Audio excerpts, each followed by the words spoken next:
Bom, pessoal, estamos aqui mais uma vez, mais um episódio do Conversa Consciência. Temos hoje a professora Iris Firmo, né, que é professora aposentada do curso de Sociologia, né, Ciências Sociais da Universidade, graduação e pós-graduação, referência, né, pesquisadora CNPq, referência aí nacional nessa área de Sociologia. E hoje ela vem falar um pouco sobre a pesquisa que ela tem feito aí nas EIs, certo? Então, eu queria aqui, mais uma vez, agradecer a disponibilidade dela estar aqui conosco e que ela falasse um pouco aí dessa pesquisa, né, os resultados, né, como é que foi feito, né, qual é o interesse para a nossa sociedade, uma pesquisa nesse sentido, uma pesquisa na área das ciências sociais. Professora, muito obrigado pela presença. Obrigada também pelo convite, pela oportunidade de falar sobre esse tema, né, que é um tema que ele foi muito desafiador para mim. ZEIS quer dizer Zona Especial de Interesse Social. Então, houve uma formulação pioneira, vamos dizer assim, aqui na cidade, de tentar legalizar essas áreas que eram vamos dizer, ocupadas ilegalmente, ocupadas de forma irregular, e foi feito um projeto, esse projeto foi feito pelo Implanfor, para criar um plano de regularização fundiária. Então, não bastava que se identificasse as carências da área, mas que se criasse um plano.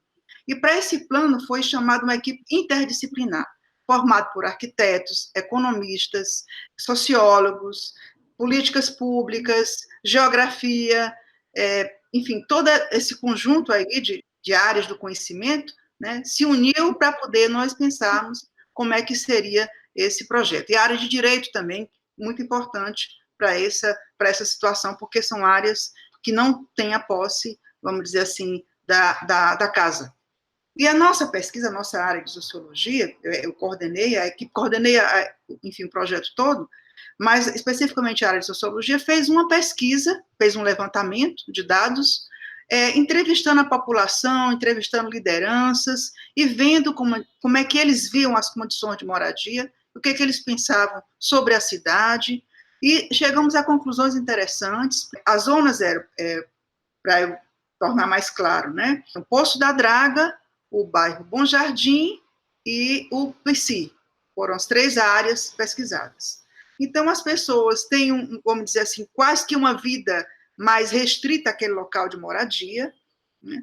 Tem um desencanto, um certo desencanto, vamos dizer assim, com as políticas públicas, porque são zonas muito vulneráveis, com população, níveis de vida bem desequilibrados, inclusive internamente, problema da violência, problema de tráfico, problema de saúde muito sério. Então, a gente entrou nessas localidades e fez uma espécie de revisita, porque a sociologia sempre teve um olhar para essa população. Por exemplo, há muitos anos atrás, eu estudei movimentos sociais. E movimentos sociais eram assim, naquele tempo que não havia nem políticas públicas, eles estavam reivindicando o mínimo de serem ouvidos, de terem, vamos dizer assim, condições mínimas de moradia e saúde e educação. E agora nós já temos um outro patamar.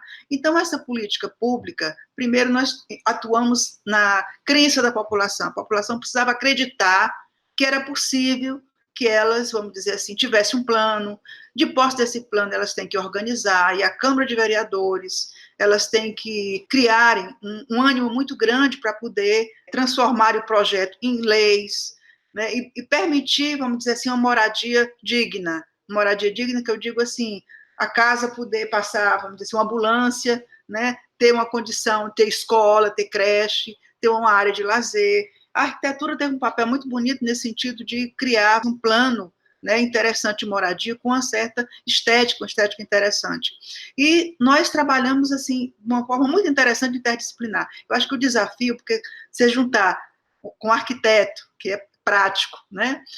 Juntar com as geógrafo também, que tem a sua visão do mapa muito, muito objetiva, e às vezes as pessoas, não, sociólogo, fica imaginando, mas não, nós tivemos uma experiência de elaboração prática, escutando a população, né, entendendo os seus anseios, entendendo a importância do papel da casa, que virou um tema até de pesquisa de um bolsista aluno. Ele está verificando o papel da casa. As pessoas dizem assim, eu tenho que ter um papel da casa, né? Elas se sentem inseguras, e ter o papel é às vezes mais importante até do que do que qualquer coisa, do que qualquer obtenção. É a garantia para moradia, a garantia para a família. Então, nós vimos muitas mulheres líderes, né, nesse processo, pessoas participando, e um nível de participação que é até surpreendente. Às vezes a gente chega lá no bairro, pensa que a periferia é completamente desinformada, mas não, tem pessoas tem líderes que fazem faculdade, né? Tem pessoas que têm um grau de informação muito importante sobre os documentos, sobre as políticas. Então, nós nos surpreendemos, né, com essa difusão desse capital cultural. Se a gente comparar Fortaleza de 30 anos atrás, 20 anos atrás, nós não tínhamos liderança com esse grau de qualificação, de conhecimento.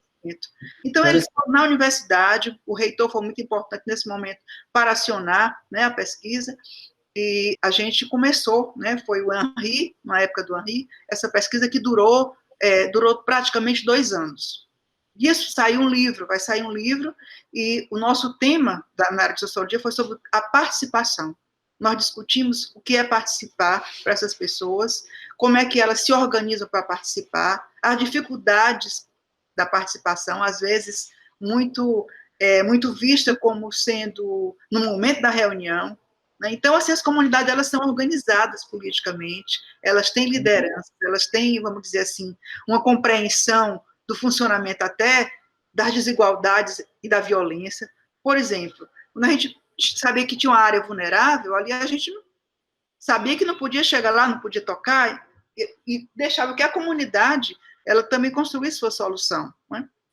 O desafio muito grande na área da pesquisa da sociológica é lidar com pessoas que têm, às vezes, uma linguagem, uma experiência muito diferente da nossa. No entanto, a gente encontrou lideranças, como eu lhe disse, muito, muito bem capacitadas, né? E pôde ver também como o bairro ele reproduz também a desigualdade. No momento da pandemia foi muito, muito complicado, né? No momento da pandemia, nós suspendemos, mas continuamos de modo remoto, e você vê a vulnerabilidade das pessoas, quer dizer, a preocupação, a tristeza, vamos dizer assim, de não poder levar os filhos para a escola. Então, nós acompanhamos, né, todo esse processo, e a gente tinha aquela missão de não deixar com que a esperança, vamos dizer assim, ela fosse por água abaixo, né? Fazer com que as pessoas continuassem acreditando e dizendo assim, é preciso que vocês se organizem, leiam qual é o plano, né? Entenda, a gente levava os documentos, leiam, vamos discutir. Tudo era discutido, né? A arquitetura discutia qual é o plano que se quer, né? A geografia discutia, fez várias oficinas para poder definir qual era a melhor maneira de construir uma escola, aonde deveria ser, entendendo que o saber popular, né, e o saber acadêmico não deve ser algo tão distante. A gente pode fazer com que ele ajude o outro, né? Então, professor, acho que muito interessante, né? Acho que aí tem alguns pontos aí, né? Acho que essa questão da interdisciplinaridade é muito interessante, né? Porque, assim, o problema da moradia, ele não é um problema exclusivamente do arquiteto ou do engenheiro, né? Ele é um problema social. sim. Né? Eu me lembro que o pessoal estava lá no Rio de Janeiro, fazendo lá nas comunidades, né? Os caras estavam colocando o número, a rua e o número.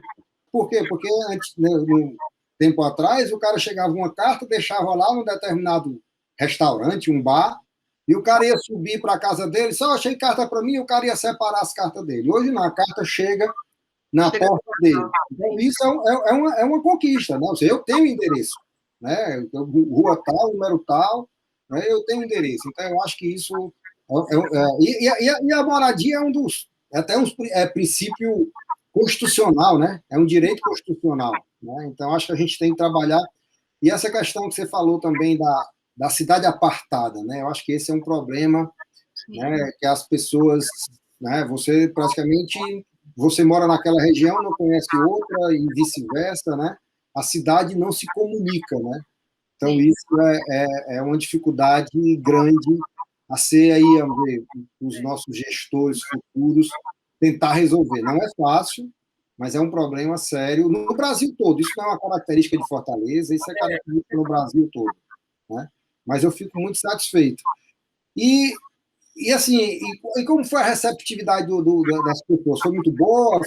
Houve muita resistência? Eu diria que, inicialmente, houve alguma resistência, porque quando é como se fosse mais um plano que chega, é mais uma pesquisa. E aí, eles perguntavam assim, e aí a gente vai ter o papel da casa? Como se, a partir daquele momento, já tivesse resolvido. Não, a partir daí vocês têm um plano para regularizar a moradia e vamos, então, agora, fazer com que esse plano ele perpasse outras instituições. Eles têm que passar, por exemplo, por uma lei, tem que passar por um projeto, vamos dizer assim, para não fazer intervenção, de modo que a população tenha que sair de lá, tem que criar um sistema de defesa contra a especulação imobiliária. Então, há uma mobilização. Agora, isso aqui é um instrumento. A gente está dando um instrumento que não pode ser só se organizar e lutar. É um instrumento viabilizado pela lei, um instrumento legal. Então, de posse desse plano de regularização fundiária, vocês têm direito a criar uma lei de moradia, têm direito a solicitar programas de intervenção para a criação de escola, para reforma de moradia, para que os serviços públicos cheguem até lá, por exemplo, o lixo,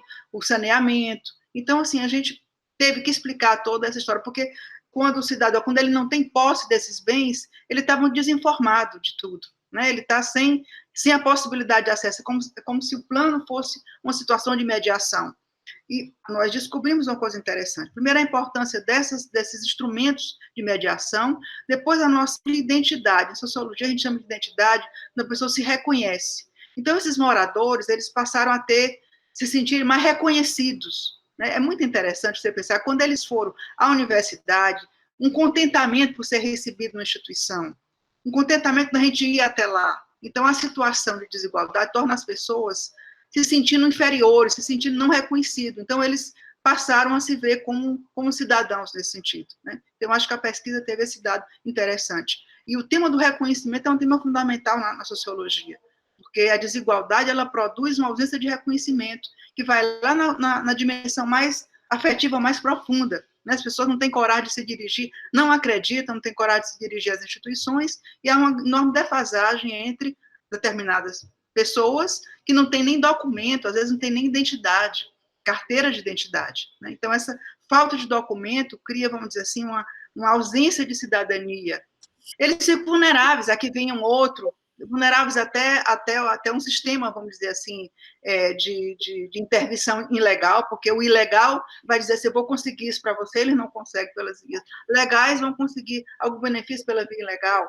Então, assim, há uma vulnerabilidade muito forte, e o que acho que a gente trouxe de interessante na pesquisa foi um reforço da confiança e um caminho, vamos dizer assim, para essa situação de mediação cidadã. Ok, professora, realmente é um trabalho muito interessante, porque muitas vezes a gente às vezes vê pesquisa como sendo aquele cara no laboratório, né, fazendo lá as formulazinhas, né, mas existe muito essa pesquisa social, né, que é a pesquisa de conhecer a sociedade. Muitas vezes nós, né, a nossa sociedade é aquele povo, né, aquele mundinho que a gente está ali envolvido, pai, mãe, amigos, não sei o quê, naquela mesma região. Na realidade, a sociedade ela é muito diversa, com diversos conflitos, né? Sim. Que precisam ser, pelo menos, primeiramente, apresentados, né? Levantados esses conflitos, porque às vezes as pessoas não sabem nem do conflito que existe. Né? Sim, então, às vezes não sabem. Claro. Então, eu acho muito interessante. Eu queria parabenizá-lo e eu queria, quando é que vai ser lançado o livro? Sim, a gente já está com ele na editora, que atrasou um pouquinho por conta da pandemia, mas a gente vai receber a prova para poder fazer, vamos dizer assim, as correções, e realmente vai ser um prazer lançar. Fizemos uma cartilha também com eles, né? Eu acho que foi bem interessante, foi muito participativo, e eu acho que, como você diz, é uma pesquisa diferente, eu diria que é uma pesquisa aplicada, mas que beneficiou de um conhecimento de pesquisa anterior não aplicada. Por exemplo, quando você tem o conhecimento da existência das desigualdades, da fragilidade do reconhecimento, das dificuldades de mediação institucional, de como as coisas funcionam, das relações desiguais de poder, você consegue entender uma fala que, às vezes, está totalmente dissonante. Então, você escuta, aprimora a escuta, né? Trabalha com a diversidade no bairro, não entende assim, os moradores, eles são diversos, eles são diferentes entre si. Então, a gente levou também vários conhecimentos anteriores, eu acho que facilitou esse processo de comunicação e pesquisa.